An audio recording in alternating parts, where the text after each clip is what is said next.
Hi, I'm Matt Solomon and welcome to the latest Science for Sport book review. Today I'll be reviewing Speed Strength by Joel Smith.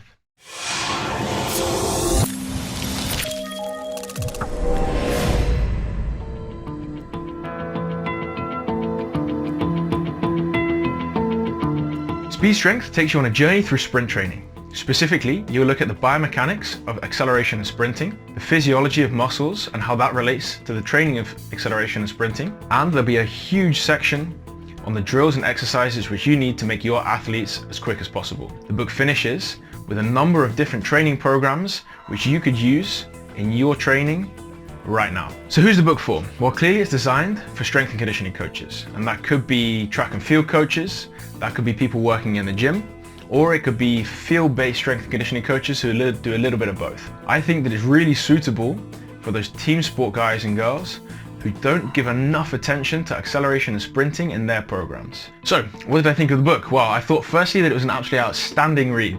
I found it really easy to read, it was logically ordered and laid out, and every section has subsections which are clearly highlighted at the start. So for me, that was a super logical order, and that meant that getting the information into my brain and processing it was easy. So let's look at the first really big positive for me, and that was the biomechanics section.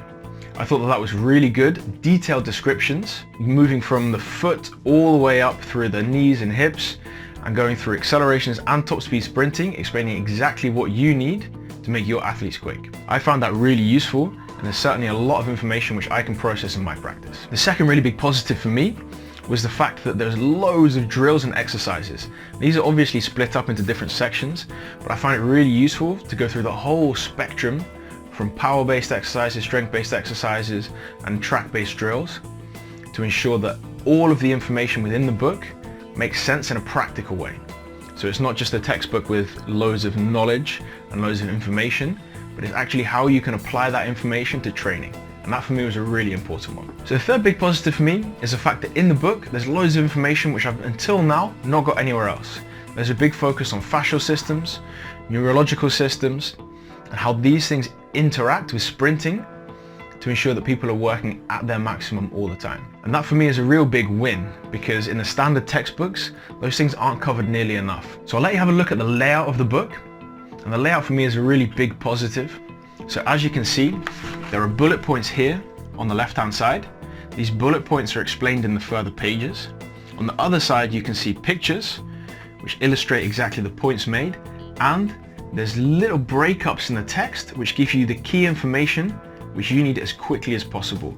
So it's really easy to digest. So what are the things that I think could be improved in the book? Well, let me start by saying I think this is a really good book. So there's not a lot that I would go to improve on. I think it's very difficult to write a sprinting book because there's so much information which could be covered.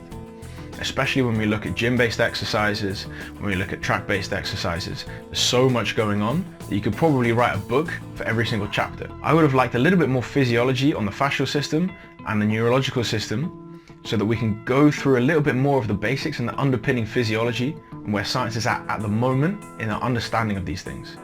Because it's an area which is a little bit grey and there needs to be more research, it's understandable that that's not included in the book. However, I think it would be a really good basis if a little bit more of that information was in there so that we could understand that more fully. Secondly, I would have loved some more colour photos. Some of the photos in here, because it's black and white, aren't fully clear, or it's a little bit difficult to see. So I think a color version would have really changed the game on this one. So with those things in mind, I'm going to give Speed Strength by Joel Smith a fantastic maths rating of 4.5 out of 5. I find it very difficult to give a 5 out of 5. However, this was pretty close. This is probably one of the most enjoyable books that I've read in a long time. I really like the fact that it challenged me, made me think in a different way, and maybe really focus on the fact that whatever we're doing in the gym needs to affect performance. So the key message from me was, if you're doing something which is not the sport itself, it needs to be improving the sport. Otherwise you're wasting energy. So after a while, just doing a ton of strength work isn't going to transfer, and you need to be way more specific. And what this book does really well is it goes into the whys behind the specific exercises which you need to make your athletes faster. What did you think of Speed Strength? Do you agree? If not, let us know. If you do, tell us in the comments below. And before you go, let us know what you want reviewed. If you tell us, maybe we can get it done for you. Thank you very much for watching. I'm Matt Solomon for Science for Sport. and I'll speak to you next time.